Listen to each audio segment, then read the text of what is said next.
Hey everyone, today I'm going to show you how to book a hotel room on booking.com. This is helpful because it makes finding and reserving a place to stay quick and simple whether you're traveling for work or for a trip.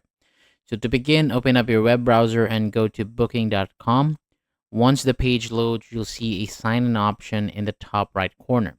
If you already have an account, you can sign in to use your saved details. If not, you can continue without signing in and still complete your booking. Now, go to the main search bar on the home page and type in your destination. This can be a city or a specific hotel room. After that, select your check-in and check-out dates using the calendar. Then choose how many people and rooms you need so that results match your stay. So once everything is set, click the search button. You'll then see a list of available hotels.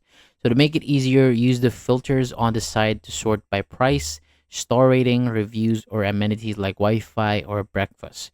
So this helps you quickly find a place that fits your needs.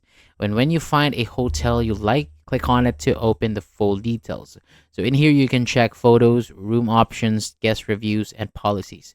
So take a moment to go through everything before choosing a room. After selecting a room, click the reserve button, enter your details, review the booking summary, add your payment method, and confirm your booking. So once that is done, you'll get a confirmation email with all your reservation details. So that is all for today. Thank you so much for watching. For more videos like this, hit the subscribe button below, and I'll see you on the next video.